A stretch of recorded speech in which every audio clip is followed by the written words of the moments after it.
Our guest for today's podcast is the first person I met that has more stuff in his LinkedIn and in his CV than I have. And has some of the... I don't even know why you studied some of the stuff that you study. Anyway, we'll talk about this in 1 second. Welcome to Fetchet, Haris Qureshi, right? That's right. Tamam. Alhamdulillah. I'm very honored to be with you, and I'm doing very well. Thank you. Yeah, all good. That's nice. I'm very honored, and I'm happy that you're here. Thank you. Finally. Yeah, let's start from the beginning. You're from the UK, right? Let's go. Yeah. So I was born in Wales, South Wales, in a place called Swansea. It's a very beautiful coastal place. My dad went there in the 70s to do his PhD and then ended up staying there. So that's where I was raised. And then I moved to Cambridge and to London. So predominantly in the UK, most of my life. I did about 3 years living in Saudi as well as a kid. My dad was in the university world. He was a lecturer. So he took us there and got to see the Middle East. I still have some memories of the Middle East as well as a kid. But mainly, the UK. That's home for me. Okay. You're original Pakistani, right? Pakistani, yeah. Okay. Yeah. Do you go back and forth to Pakistan or no? Sometimes. Now I am. Yeah. Only since last month. Oh, Otherwise, really? my whole life I wasn't. I went a handful of times. Okay. So yeah, just because we have so many different businesses, we're building the back offices in Pakistan for some of them now. Oh, nice. To help support us. Yeah. Nice. As support staff to get to help with labor and stuff. Exactly. Okay. Exactly. Yeah. Perfect.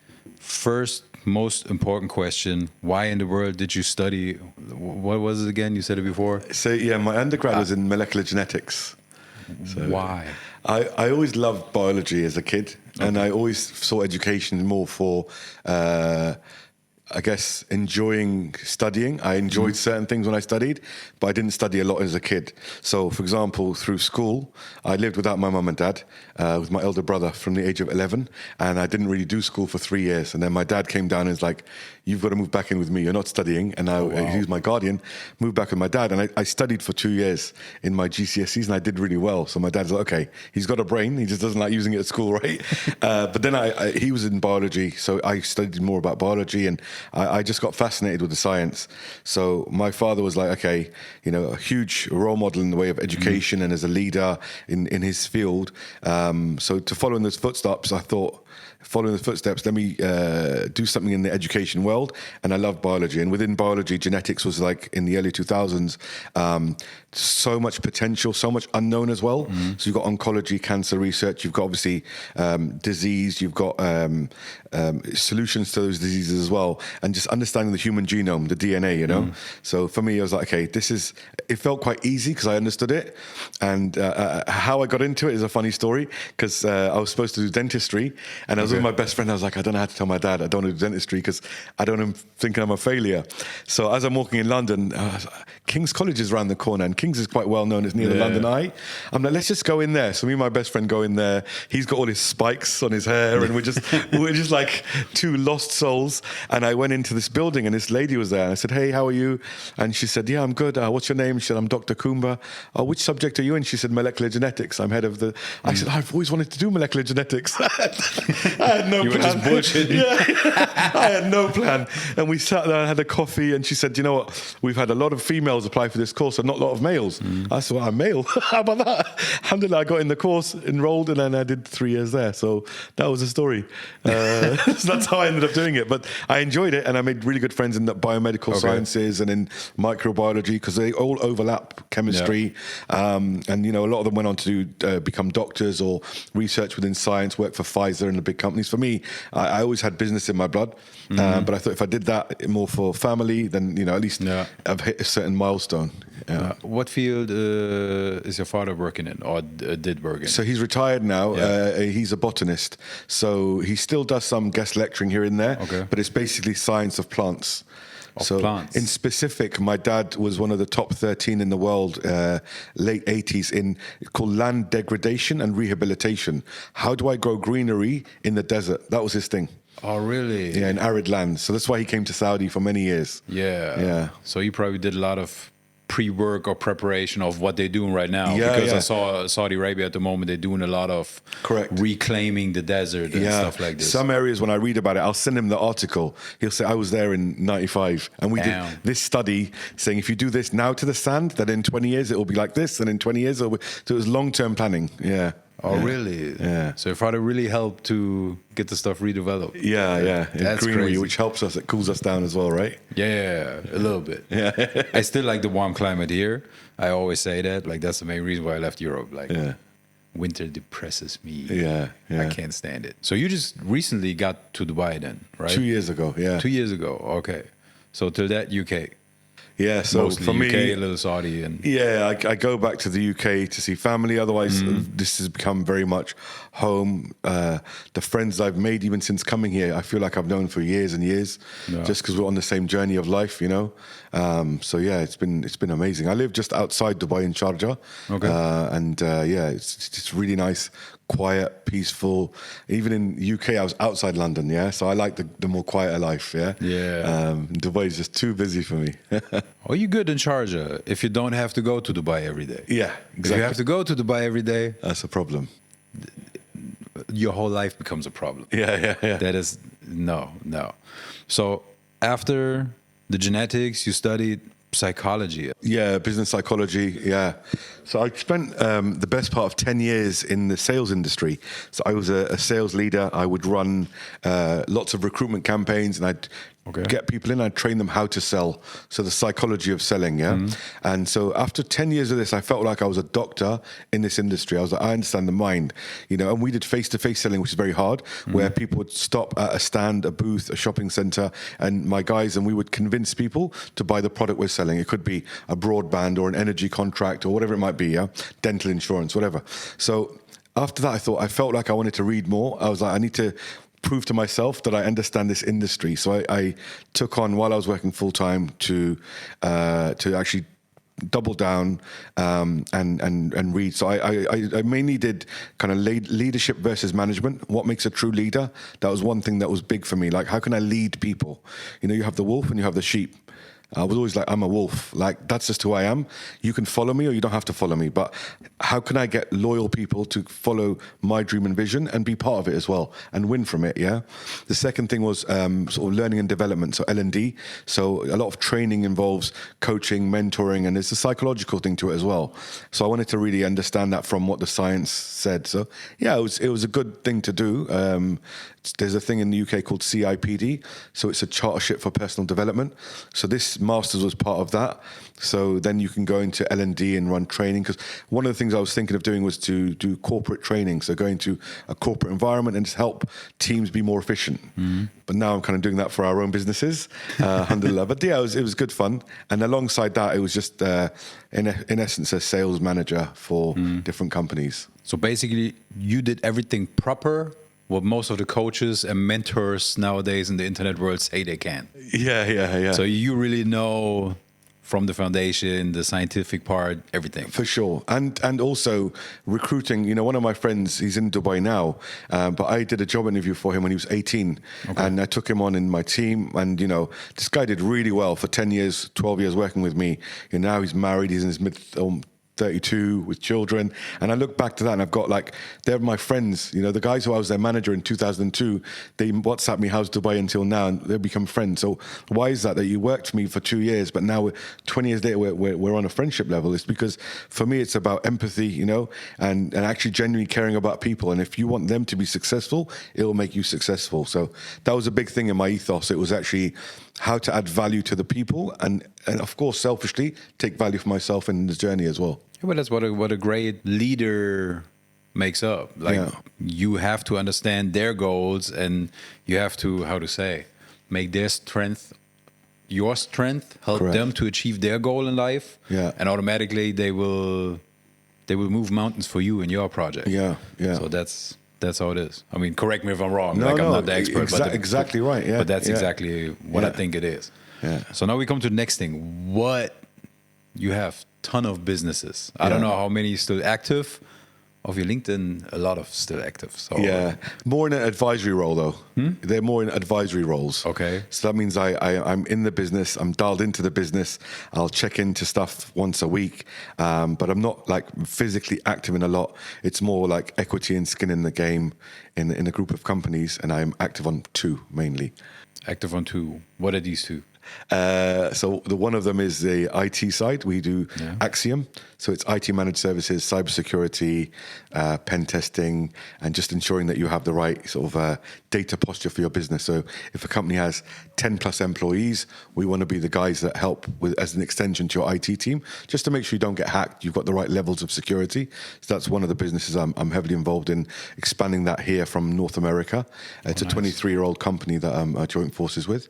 And the other company I'm very active with is called Food to Fertilizer, and that's basically where we do on-site food waste solutions. Okay. So currently in the UAE, we're working with a number of schools here, the GEMS group, the Aldar group, and we supply an on-site machine to turn your food waste into fertilizer. So it reduces the volume of your waste by around 85%, and then that rich stuff is a soil enricher, so it's good for the planet, yeah. So we're on the mission because, I read the stats a couple of years ago, about 40% of meal prepared in UAE ends up in landfill in the bin. In Saudi, about 50% ends up in the bin. And so if you've traveled the world, you'll know poverty is real and people are hungry around the world, and we've got all this food. So it's like, okay, how much can you impact as one person? Okay, if we get this machine in enough places, at least we know that waste won't go to landfill and carbon emissions. It will go in the land and feed more plants to grow more. So that's the mission we're on there. Then I'm involved in Welland Prestige Hire, which is our chauffeuring company in London. And, I took on the Pure Electric brand with McLaren, and we sold scooters. If you're going to Dubai Mall, we sell scooters there. And, that's been a really good chapter as well, launching that brand here. And then we've got other smaller businesses that I've got equity in. So a lot of the roles I have on LinkedIn are I'm an advisor to the brand, or I've got equity and I own the business with the owners. And so I've got a vested interest in doing well. But, one guy can only do so much. So I picked like sustainability and IT, because those industries are, either about to blow up like the food to fertilizer, or you need it for cybersecurity, right? You just need to be protected. So yeah, that's what keeps me busy day to day. I can see that keeps you busy a lot, because especially nowadays with all the internet AI stuff, most of the companies need cybersecurity, and a lot of they also need guidance. Their internal IT team. We go to the biggest companies, and they have a full team of 100 people in the IT department. They've got 2 people just on the dark web, and then we'll show them the report on the dark web to say, I've got your username and password for your email here. In the meeting, I'll tell the guy, and he's the boss, and then he's like, how did you get that? I'm like, it's there. It's on the dark web on sale. Your guys just didn't find it, and we found it. So it's been eye-opening for me because I'm not a technical guy. So I've gone in this industry, and then I get in these meetings, and I'm like, tell my partner Junaid, how did we even do that? He's like, it's just called ethical hacking. Yeah, we tell you, I'm going to send you an email, click the link, and let me show you what I can get from you just from clicking a link. And you're going to think, okay, I know you. You've just asked my permission, so we'll do it, and then we'll give you the report. And then you'll be like, wow, you've got my customer credit card details of my clients, my order history for my business. Like, it's all there. So then, people then say, what next? And we say, well, give us $100 a user and we'll protect you. So it becomes a sale, right? So that's your model, $100 a user? Yeah. Okay. Yeah, for most of the services, it's very affordable for a large corporate. And it's round the clock, security, SOC, MDM, all the process things that you'd need to be protected, even for employees that have phones or laptops that are out in the field, all of these things, So, yeah.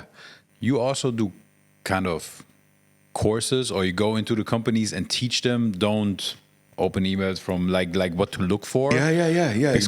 Because I can imagine you can protect the servers, you can protect the computers and whatever, but if the employees gets like emails or they get scammed, you know how some people are. Absolutely. Like, oh, I just got this picture from, I don't even know, like, why you even click on it? Like, what the fuck is wrong with you? So that's security awareness training, and that's part of what our team does. So even on Dubai now, we've got guys on the ground, boots on the ground. They'll come into your office, they'll do dial-ons, they do training, and we also do like phishing. So we'll send an email to your employees, and then if they screw up and they've clicked it, we'll then tell them, and we tell you.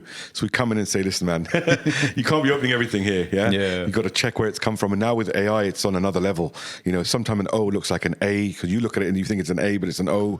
I don't know how they do it. They're so clever. So Google's really? Gaggle, but you'll see it as Google or Gmail. You see the MAIL, but it's MO, and they've just used your friends or partner's email address in business, and they've, oh, we need an emergency payment, we're traveling, and you're like, okay, he is traveling, he's in Germany, and he needs 5K, okay, done. Because you don't think you've been with him for 30 years in business, for example, and then it's like, okay, I just lost that money.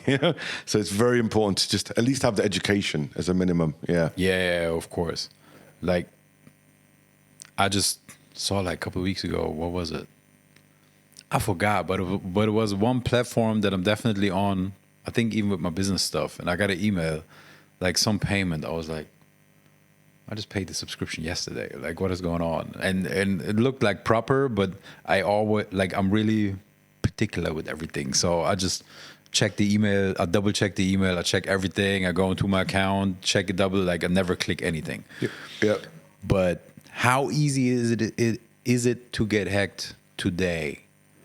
Is that a question? Yes. I mean, look, when I first started looking at the industry, and I was like by side, if you really take care of everything, you don't click any links, you don't, like, even if the email looks proper and it comes from a platform or something that you use, but you don't really click on anything, you do everything right. Yeah, it's still very likely. I don't want to be a cynical guy, but what we call bad actors, threat actors, the guys that are trying to break into the network, they can send an email to your inbox and then hack into your inbox and open the email as well.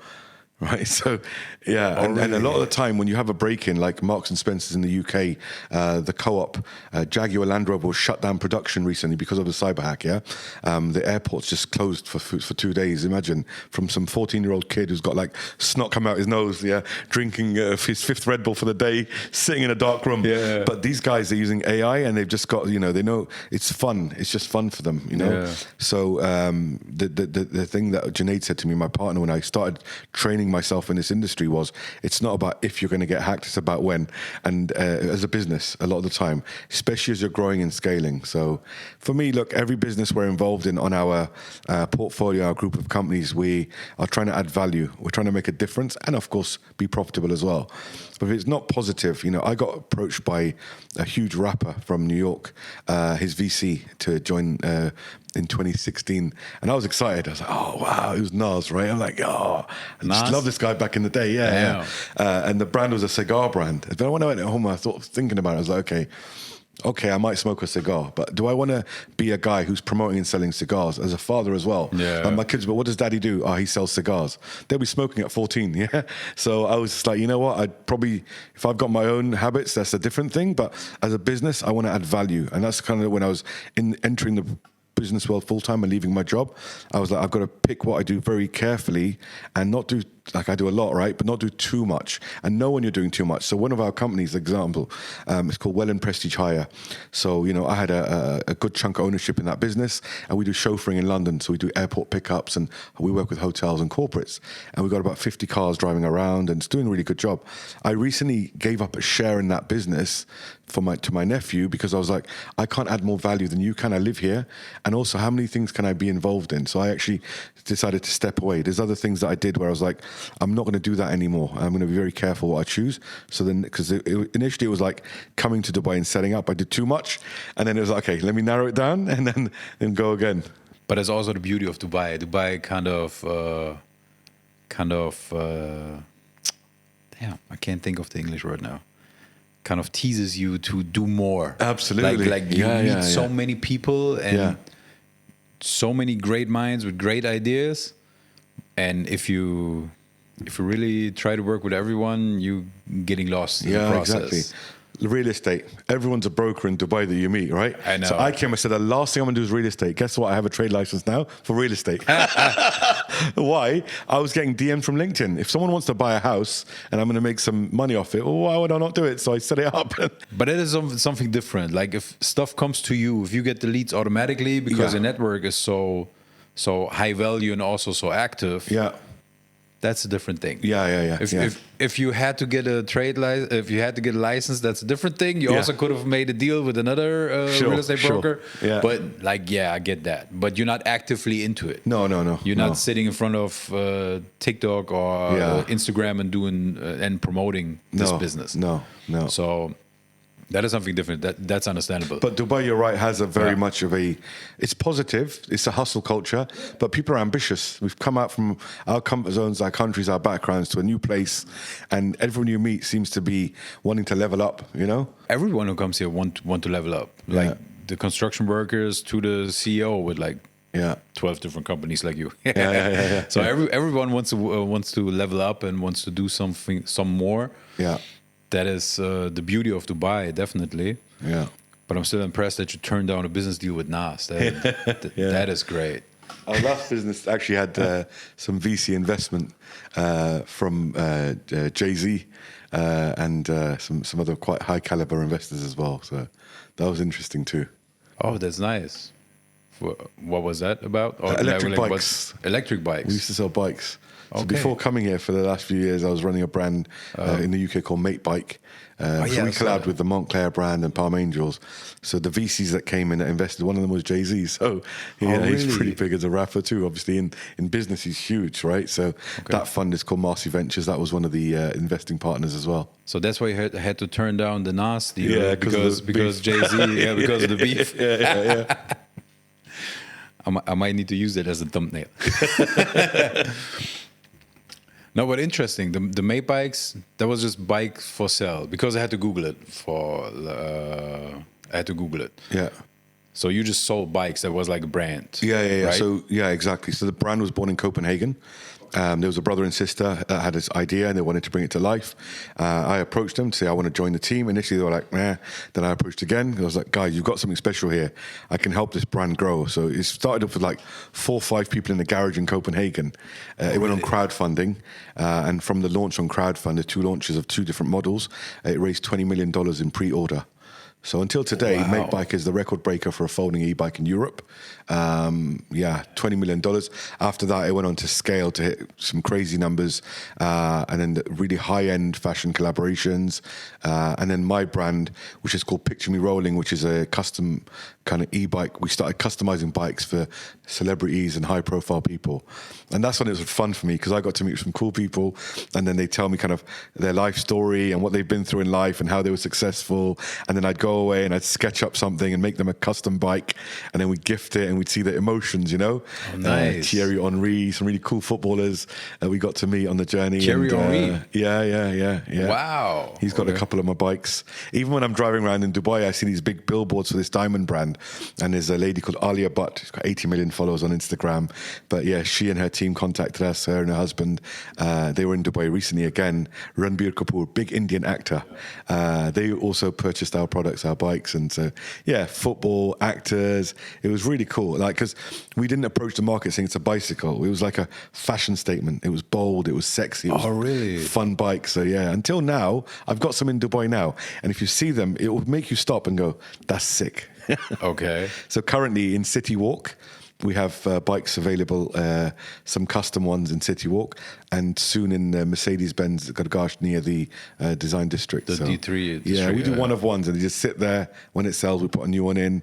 And it's just more of a fun hobby I've got. That's not even on LinkedIn, that one. Oh, nice. That's just a hobby. So, but that's your company customizing it? Yeah. And, but you take the Mate bikes. Correct. Correct. When we met, you told me something about e-bikes, but I think that was a pure electric thing. The scooters, yes. Yes, because that's why I got confused when I saw the Mate bicycles. But that is nice. Let's stick with the Mate bicycles. What was the craziest requests that you have from a celebrity? So this guy is actually the brother of a huge celebrity, Michael Jackson's brother. Okay. It was a gold dip, but pure gold dip. And so you can do gold, you can do liquid gold, but to do real gold is actually quite challenging because of the surface of the bike and getting it to stick. So that was one that was crazy. And also probably the other one that was the hardest work for my guys was Arnold Schwarzenegger's.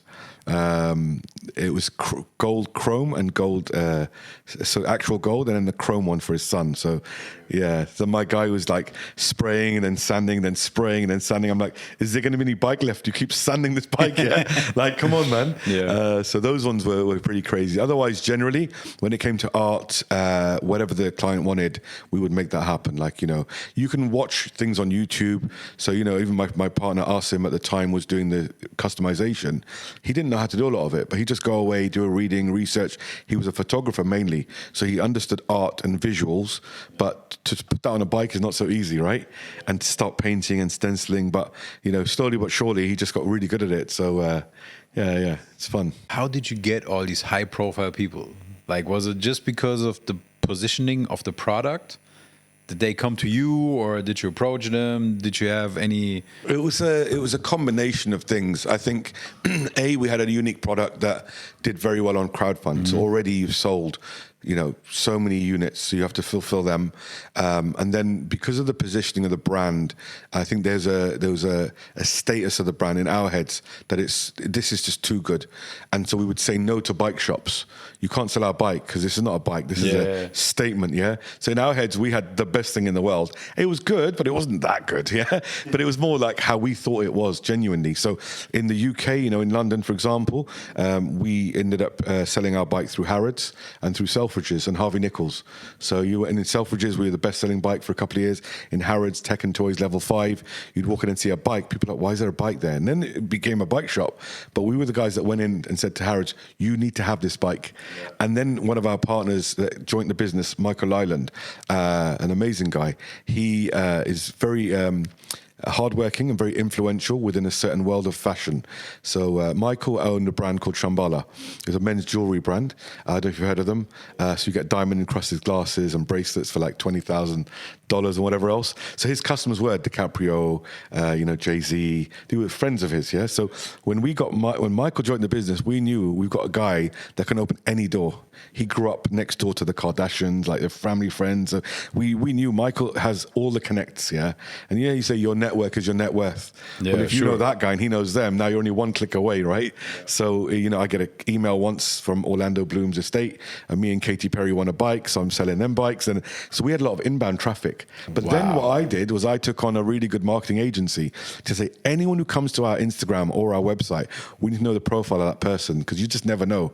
And then I started looking at the DMs. Gordon Ramsay sends a DM to my personal Instagram, right? Saying cool bikes. I was like, that's cool. Or there's an actor, I don't know if you've heard of him, called Vinnie Jones, yeah? So he messaged, yeah, I love your product. And I noticed like, okay, we're making some sort of noise here. Then we started approaching people as well. So we would do outbound, say, hey, I don't know if you've seen our product. And the way I did it was I started what we called the VIP loan scheme. So Patrick's a guy who's in business. He's influential. You don't have to be famous. As long as you're influential in some context, we'd offer you the bike free of charge for a week. And we'd say, don't post it on Instagram. We just want you to enjoy it. 90% of people will post it. And then 40% would come back and say, I want to buy one and give me a deal. And we'd give them a deal. And so I did this VIP loan scheme. So if I give you a bike, it's my bike, I'm getting it back. You're going to ride it, you're going to post it, you're going to tell 3 friends about it, and then tell me to lend it to those 3 friends. You're paying me to market my product, right? That's nice. And then the famous guy who I know is going to ride it in London had a big boxer, big time, and he was riding around London. He had the QR code on his bike. So if he's at the red light and someone says, hey, bro, Derek Chisora, yeah? Hey, Derek Del Boy, I love the last fight. Oh, that's a cool bike, bro. Yeah, scan the code. You scan the code, and at the end of the month, oh, Derek, we sold 8 bikes. Here's your money for that, kind of thing, So you get affiliate partnerships as well. So many different ways that you can market the product without you having to push it. But it's about brand positioning. It's a privilege for you to borrow my bike because it's that good. Again, if we fool ourselves and believe it, and we really do, we still believe like that's the best bike in the world, yeah? It's just in my head. Like I ride one and I'm like the smile I get. So it's the same thing with like Pure Electric. When we launched that here, we started a VIP loan scheme. We lent them out. And then we had Chris Fade recently, he did a post for us on Instagram and it was pretty cool. It got a lot 250,000 views, 1,000 new followers. That's 1,000 new people that go, love that scooter, yeah? So, we're still starting that journey here as well with many brands. But, even where once a week I do consulting now, where I just try and help businesses, yeah? So I offer it through LinkedIn and people book me or whatever else. But in that world now, I'm seeing the brands and going, actually, I know how we can scale this without you spending loads of money. Even our friend Islam who I was with today, he's got a cool product. He's bold, he's confident, he's come up with cool, but sometimes there might be one or two missing links that are just stopping it scaling. So I try and find that thing, and work with brands. So it's, yeah. So you're a professional problem solver, the way you just said it right now. I'm learning how to be better at it, but yeah, I definitely, sometimes the guy outside can see the problem and you can't see it because you're in it. Of course. You know the solution, but the guy outside is like, bro, have you thought about doing this? Or when was the last time you took a day off? You look a bit tired. I know. So I get that with myself sometimes. Because my wife will say, like, you just look like you've been working every hour that God sends. Take some time off, go to the sauna, go to the ice plunge, yeah? You have to take distance to your project sometimes because you're so deep in it. In Germany, you have a saying: you don't see the woods. You don't see the wood. No, you don't see the forest because of all the trees. Yeah. Sometimes you just build distance to whatever bothers you at the moment or whatever you're working on in the business. Yeah. Or like you said, have an outsider look into it, and they probably exactly can tell you like, this is what it is. Absolutely. And to anyone listening that is thinking, what do I need to do or whatever else, even a QBR, having a quarterly business review of your business, overview of the last 3 months and what the next 3 months look like. And if you put that in the calendar, I'm going to have 2 days where I unplug. So me and Junaid went to Thailand, Koh Phangan Yang, Koh Samui. We're in the island. We're working, but we're in a beautiful island. But that 2 days will clear our minds completely. We're doing it again this end of this week, a QBR going, okay, we've launched Axiom. We did this VIP dinner. 20, 30 industry leaders came. Okay, so what happened since then, though? Have we got what we needed out of it? Or do we need to try again? And, we're trying to figure out the best way of building an IT community here now in Dubai, right, that follow our company. So, again, we're on the same journey about building a brand, a name for ourselves, how to expand it. But we have to step out. When you go on the plane, psychologically for me, when I'm on a plane, I'm like, I'm going somewhere else now. I'm going to think about what I'm doing there. And that's the good thing about Dubai. We can get on flights and travel so easily. Yeah. There's many places to go. We're at a really beautiful point. I mean, we had it in Europe, right? We were blessed in Europe that I drove to Germany for a conference once because I was like, I want to take the car. We drove to UK 100 times. Yeah. And you get to see so many different countries. So we were blessed there. But Dubai is also another central point in the world, right? Where the kind of people you meet and the kind of places you go, you might not have done when you were back in Europe, yeah? Or it'll be a further flight at least. Yeah, I mean, Europe, you have more places to drive to. That's not really the thing here. Yeah. I mean, maybe 6 hours you're in Oman. That's it. Yeah. You need 8 to Qatar and whatever. If I drive 8 hours from my hometown, I've been to France, Belgium, and in the UK. Yeah. And if I keep going 3 hours, I'm in Ireland. And you were going for holidays to UK, or was it just? No, we used to. Back then, I was a full-time DJ. Okay. So, but I'm from a small area, so I'm not. It's not like I have friends. They DJ in New York, LA. I know some people in London as well. So in these metropole cities, you'll be able to DJ every day in a week. So Yeah. I was a full-time DJ, but I'm from a small area. So I was happy if I had like 3 gigs a week, right? Thursday, Friday, Saturday. So the rest of the day, I was kind of off. Like I had my family and stuff, but that was it. And my friend back then, he used to import JDM cars, but from the UK. Okay. Because back then, because of TÜV, like German RTA regulations, you couldn't bring cars right from Japan. Okay. But as long as the cars were registered somewhere in the EU, that was before Brexit, Interesting. Yeah. we were able to register them in Germany. Okay. So you just had to change the headlights because right-hand drive Yeah. and left-hand drive thing. Yeah. So probably at least once a month, we flew or drove to UK Got the with car. like 5-6 people, Yeah. bought like 4 or 5 cars and drove them back. Okay. So that Amazing. was, that's why like that on our, and also like for vacation a couple times, like city trips to London or stuff. Yeah. But usually for stuff like this, we just drove there, drove all the way up to Scotland and like picked up I don't know how many cars and drove all the way back. It's the most insane stuff. Like we always just slept on the ferry. I'm sure. Yeah, I'm sure there's good memories with that as well, right? With the friends. Crazy memories, really crazy memories. Yeah, but that's what I'm saying. Like in Germany, you can drive everywhere really quick. But right here, imagine 5 or 6 hours flight. What everything is kind of close by. Yeah. You can go to the Maldives, you can go to Africa, you can wherever, like Mediterranean, like everything is close by here. Yeah, I was recently in Amman in Jordan, this beautiful place. Yeah. I didn't expect it. And I got there, I was like, there's so much character. Yeah. There was all these mountains around and the little roads coming from Dubai.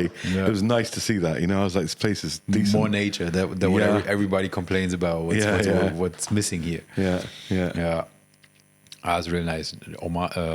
Jordan, I've never been. I really have to go. One more question about the pure electric. Wasn't there McLaren somehow involved or something? Wasn't there? Yeah. So the owner of the Pure Electric brand is a gentleman called Adam Norris. Okay. Adam is a businessman from the UK that is also father for Lando Norris, and Lando is the current driver for Formula One McLaren with Oscar. So Adam's on a mission to switch people from cars to scooters in urban areas to prevent this traffic buildup. Saying actually 80% of your journeys are under 5 miles or 7 kilometers. Why not take the scooter? And so what he's done is he's built the most amazing piece of kit with some platforms so you're forward facing, so you can ride for longer, just standing in a very natural position. So I took the brand on to launch it in the UAE and get it to a point where it's open in certain stores. The after sales is done, so that's all there now. So if something goes wrong, we have a great partner. We've got it in Dubai Mall, in Formula One Track Abu Dhabi, World Trade Center. So my job was to set up the infrastructure, and now we're going to hand the business to a new local retail family that's going to scale it for us, God willing, inshallah. So yeah, Lando is obviously doing really well. He's pole position quite a lot. He started beating Lewis Hamilton quite a while ago now, and I think that young blood's really coming through. And so McLaren, naturally, with Adam having this cool brand and his son working for McLaren, it was like a natural partnership that they've made. And the colorways are amazing. They've done some, Pure have done Ayrton Senna special editions, which are amazing from like the 1989, 1990 cars. There's a liquid like chrome one as well. So yeah, some really cool products coming out in the next year in Dubai and Saudi as well. Great. I personally genuinely will use the scooter over the car in my local. So if I'm just going to the local shop or going to the mosque at prayer time, I'm on that scooter. And it's just, yesterday we were at my friend's place in Arabian Ranches 3, and we were just on our Pure Electrics and we were riding around, and well, like you could spend half an hour just cruising. Yeah, I saw you had a scooter as well. Yeah, it's good fun, you know, right? Yeah, and it's good it's fun. practical. So yeah. The only thing in Dubai is so big. You only can get within your community. That's the thing. So that's it. If you want to go, I mean, I even saw some guys riding scooters on the highway. Yeah, not clever. Which I don't recommend. Yeah, exactly. No, exactly. But yeah. For let's say normal sane people within the community, it's perfectly nice. Yeah, it's perfectly fine. So what are the next big plans besides building the IT community up and scaling your IT business? Look, for me, it's been clear in terms of my goals, adding value, however I can add value. So when I started getting people asking questions, you know, I can see you're on business, I've got this much money, I want to do this, or I've got this e-com business and it's doing this, but it's struggling, or I've got a brand and I want to get the right influencer collaborations. Now I'm working with this very good friend of mine on a development project. So he's bought land and he's doing, I think, 42 villas in one place and then 90 townhouses in Dubai land. But he's like, I need the right celebrity endorsement. So I need the right marketing, the right brochures, the right quality. I'll try and look at that problem and try and fix it. So like, okay, I'll come in as a fractional CMO for 3 months, do 10 hours a week, but I'll figure this out for you and I'll leave your marketing team with the blueprint for the next 2 years. So I'll do something like that as a ad hoc job.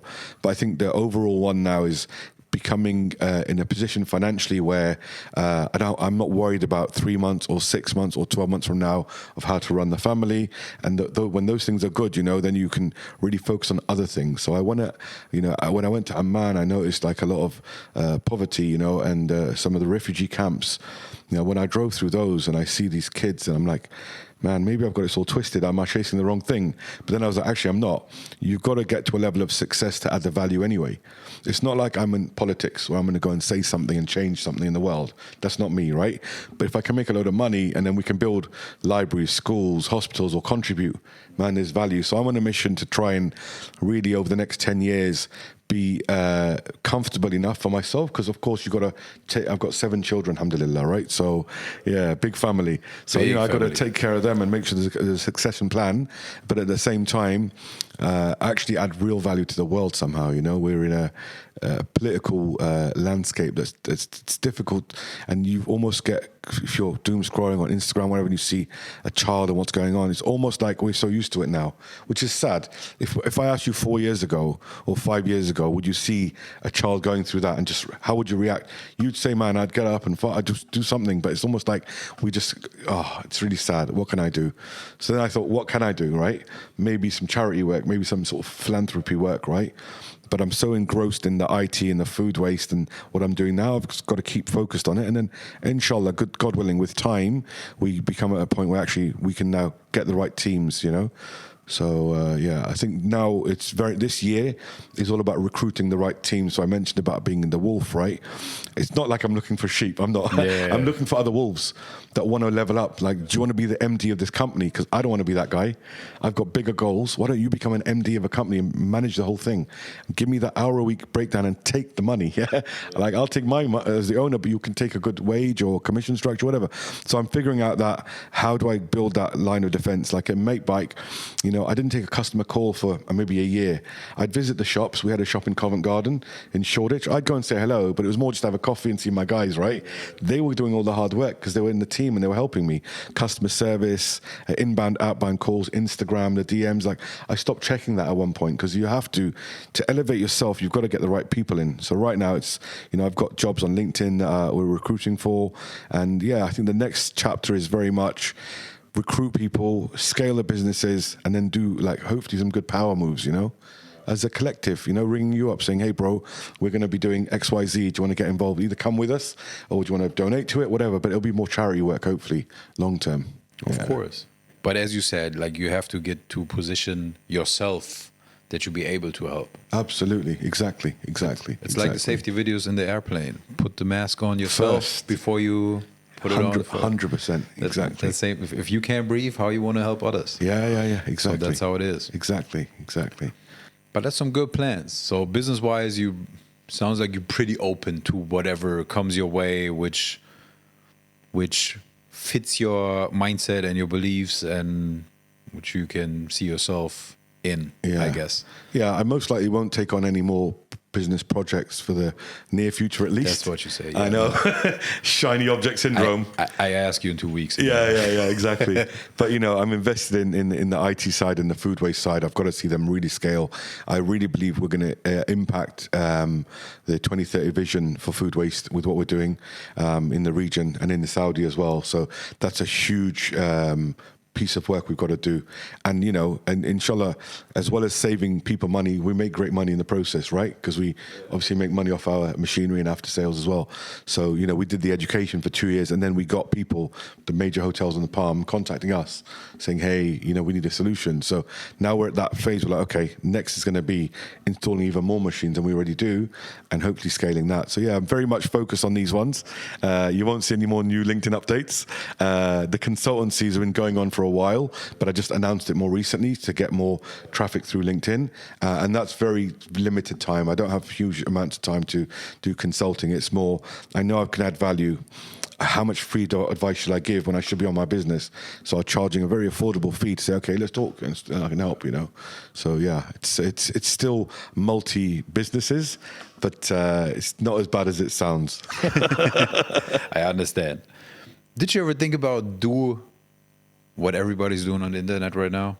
Giving courses, giving mentorships with your background and your knowledge, and with your obviously you like it and you get joy out of helping people. Yeah. So you could help a lot of people with that. So this one of the reasons why I set up a new Instagram profile about 6 months ago. I didn't have social media Oh, really? a year ago. Yeah. It's got a new Damn. profile. Because when I came here, people were like, yo, you should do a course. You should be online.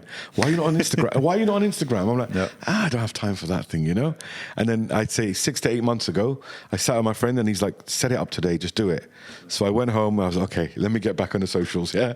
So, because after the bike business, I sort of deleted social media. I was like, it's done with it, because I'd been in that world so much, you know, fashion, launches, celebrities, collaborations, it's too much noise. I was like, I want to get away. But now I set up the profile for that reason, to offer what I can because online is a lot more scale, a lot more visibility. Yeah.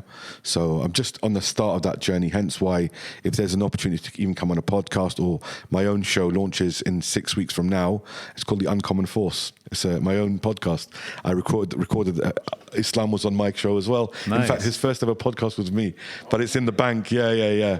So I've done some good ones already. And that's why I'm doing it, because actually I feel like I'll get the right people on that will inspire the people that listen to me.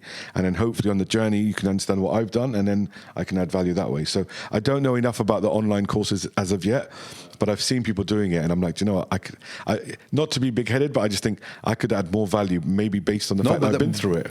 But that's why I'm asking, like, because I hear what you say, and I see or I recognize that you really know what you're talking about. Mm-hmm. You've done so much stuff. You have so much experience. 90% of all the internet gurus, coaches, they probably didn't, like, some of them didn't even do what they said, what they claimed they did. Yeah. So, and you've done so much stuff, so you can bring so much value to people, and you really can tell them practical, real life scenarios and examples of how it should be done, how it shouldn't be done. I had a coffee with a guy in Dubai, and he said he was charging around 10,000, and for this 3-month CEO brain fog stuff. He's like, oh, I can see you've got a Whoop. You obviously care about your health. I said, yeah, I do ice plunge at least twice a week, and I go for, I try and do things in health. Not enough, but I try. Sauna, steam, just to detox, right? And he's like, he does an online course, and he's like, and I can help you manage your business with your religion and your family and children, how to balance children time with business. Oh, so how many kids have you got? Oh, no, I'm not married, I'm single. Okay. So you haven't got no kids and you're single, but you're going to take my money to tell me how to manage my time as a dad. I said, look, mate, I've got a little tribe behind me. I try and give each child a time every week, one-on-one time, this and that. It's struggling, but I still try my best to balance that, So that's when I kind of realized, actually, if I go online with a course, it's going to be on something I've done where I know I can add the value, yeah? Where I've lost £1 million, right? I've lost £1 million before. Not everyone has, but we've lost this money. So how did I get myself over that to make it up again? And how am I rebuilding even today? So it's going to be real, genuine, advice based on my learnings. Yeah. You lost £1 million. That's another story for another podcast. We have some time. How did you lose £1 million? Or is the story so long that it needs its own podcast? Yeah, I think it's, again, every success has had its failures. Of course. When I did the bike business, we had a number of years there, 4 or 5 years, where we were expanding and growing. But the contract I had when the VCs came through, the big VCs invested at the end of my journey there, and it was literally almost like a management takeover. When big VCs come through, they have a goal. And a lot of time it's not profit, but it's more revenue, or it's not the brand, the soul of that brand is kind of almost gone. It's like the founders, like Julie and Christian, were amazing at what they did, right? But when they were leaving, I was like, okay, it's going to change now, and it becomes more of a job than a business. And in business, when it's your own, you can make the choices, So I just, I had a contract that I had to stay with the company for X amount of time. And if I didn't, then I forfeit my shares at the time. And I thought, you know what, it's been a good ride and I want to do new things. So I resigned from the post. So when I signed it, I knew we've lost the money. We're not getting it back. Oh, okay. That's what it was. Yeah. But you know what, I had a little in my pocket. I said, you know what, I'm going to restart, invest in other things. And then that's where the growth trajectory came. And even the move to the UAE was like, okay, there's more than UK. And also we had a business in UK doing consumer electronics. And Germany was actually a big client of mine in terms of like the country, because I was supplying Logitech G29, G920 gaming wheels into Germany for the gaming community, right? Then Brexit kicked in, and at that point I was like, whoa. While I was in Germany, I drove there to Hanover because of my mobile phone business. We were doing phones. So we do a stock on a product launch or an overstock, and that business like almost died overnight because of the Brexit stuff. It's like people didn't want to buy from the UK anymore, and I was like, why did we do this to ourselves? We have such a great relationship in Europe. It's my second home. Even till now, I sell electric bikes in Amsterdam. So Europe's still very much a target market for us. So for me, it was like just part of the, it's all about how you react to the losses and when things go wrong that will define your next chapter in life. Yeah. Sure, there's no peaks without the... Damn. Is it called a trough? Peaks and troughs? I don't know. I just slept 2 hours last night, so maybe that's why I have serious word finding issues at the moment. There's no whatever. There's no highs without the lows. Let's just keep it like that. Let's do it. Is there anything else that you have to say for the end? I just honestly, like, this part of the world for me, the network, how we met, at an event. I just love the energy here as a place. There's a lot of people that say good and bad things, and there's no place in the world that's perfect. But I'm excited for this chapter. Being in the UAE, traveling to Qatar, to Jordan, to Saudi, and just I feel like if anyone's not here, if anyone's in Europe and thinking about it, really consider the move. But be ready for it as well, right? It's not easy. You're going to have challenges. You're going to be, culturally in a different place. But yeah, I guess the last thing is just, I'm excited for the next chapter, what life holds. Yeah, really excited. So stay tuned. And I hope, when I start my podcast, I love the name, Fat Chat. I had my friends have got one called Chai with My Pie. It's like tea with my brothers, yeah. So I think of these names, and to mine it was the uncommon force, because I found that actually a lot of people do the uncommon thing end up ultra successful. So I was with this guy in Sharjah recently, Badu Jack, the Ripper, and he's won 3 world championships in boxing. But how do you do that? Or my friend Kota, who's a world champion e-scooter rider, right? He's a scooter guy, but he can flip like I don't know how many times backwards and stuff. But I'm like, how many bones did you break? That's what people don't ask him. And he's like, yeah. I've broken hundreds, like over the 10-year period. So I wanted to dig through that and say, why do you do what you do, and B, how did you do it? Whether it's business, sport, religion, like whatever it's going to be, So that's what I guess the curiosity in my mind was, I want to find out more. Then I was like, imagine we had mics. So when I was with Thierry Henry, imagine we had mics and we sat together. Like, the conversation was amazing. When he came to my shop to pick up his custom bike, literally tears, because of what he told me in his life story that I put on that bike. He's like, damn, you remembered that? I'm like, how can I forget that, bro? Like, you told me something so personal and so substantial in your life, I had to put it on that bike for you, So for me, it was that. And I was thinking, okay, it's too late to have looked back now, but how about going forward? Wherever I meet someone that I'm like inspired by them, like, wow, you need to come on the show. So I'm very much new to it, but I'm excited for that as well. But it was the same reason why I started this. Like, actually, a friend of mine was like, start podcast. But in his mind, it was more like, let's do marketing podcast, right? So to promote my business. Yeah. But yeah, when I started, I was like, khalas, like, God, I know so many people who have like stupid, crazy stories. But I don't want to talk every time just marketing. But I want to talk about stories. I want to talk about, like, how you say, like, how did they came where they are right now? What did they go through? Like, what was their life before? Like, how do they like it? Comparison, like where they used to live, where they live right now, etc., etc. That's the interesting stuff. Well, that's what I'm interested in. Yeah. When I listen to people. Man, look, in 5 years, these chairs are going to have a story to tell. Yeah. You know what I mean? Inshallah, of course. We had all these people come in and sit here, and your memories, right? Yeah. I was in this restaurant, Ustad. The Ustad restaurant, I don't know if you know it, in Dubai, the Irani restaurant. There's a guy who's got like the afro hair and the moustache, and you see Ronaldo on the wall and all the Sheikh Hamdan, and every guy's been there, and they've kept the pictures of these people, right? I know, it's the one with all the celebrity pictures around, right? Yeah. I know. But I never went. Okay. I gotta go. I was there a few days ago. It's delicious food. I saw it in your story. I was like my first thing came to my mind, Still didn't go. Yeah. And there's a secret sauce to them. But what I love is when you walk in, you feel the history as well. They've been around since 1978. They've got all this cool people that have been here. It validates the food almost, right? Sure. But you'll have the same with this, you know, in years to come. That's why I wanted to get online was because, you know, in years to come, you look back at it and it won't just be a memory that's faded. You can still click it and watch it, this conversation in 10 years, for example, right? Yeah, you can watch your old YouTube videos and be like, see, like that's what happened. Yeah. And we won loads of clients for our marketing agency because we got out there and we were good at what we did anyway, you know? Yeah, sure. I can't wait to see your podcast. Yeah. 6 weeks, you said it's gonna. Yeah. So I'm literally in the process of recruiting. Like, I haven't got time to even upload anything. So it was like, I need the right person for like the uploads, the thumbnails, the following the trends, and just doing that thing. That's not where I'm good, you know. So you have to get the right people in. So I'm going to get a few people to help me out. And with that, and with the food waste, we've done some amazing things, but nobody knows. And we just installed a machine in GEMS SRI, which is the most expensive school in Dubai, that just launched recently. It's an amazing school. We installed in Rashid and Latifa, which is a school of the Dubai royal family.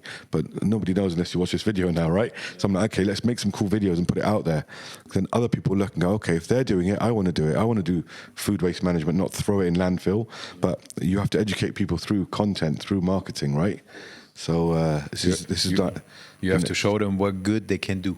Yeah. With easy invest. Yeah, exactly. Let's put it like this. What you like better, UAE or UK? The only thing I really miss in the UK, genuinely, is and I don't get me wrong, I love the country. I've got nothing bad to say about the UK, but the only thing I actually miss is my family, my people. Everything's here for me that I need. Family, lifestyle, friends, social circle. I'm chilling. And if I miss it, I go back to the UK. I'm back there every few months, right? But it's just the people. Nephews, nieces, brothers, sisters. My mum's not here. I try and convince my mum to come. She'll come, but then she misses her family there. She's like, okay, I'm going back. Yeah. My grandkids are in England, more of them. You've got 7, but I've got more there. I think she's got like 20-something grandkids. You only got 7. Exactly. The rest is there. So, I miss the people and, genuinely, like sometimes when I go and it's a cool breeze in England, I'm like, okay, I miss this coolness, and being able to go to Europe very easily, and Turkey and Morocco are around the corner, which I love going to. So, I do miss elements, but not a lot. Definitely, I'm happy here in this part of the world, for sure.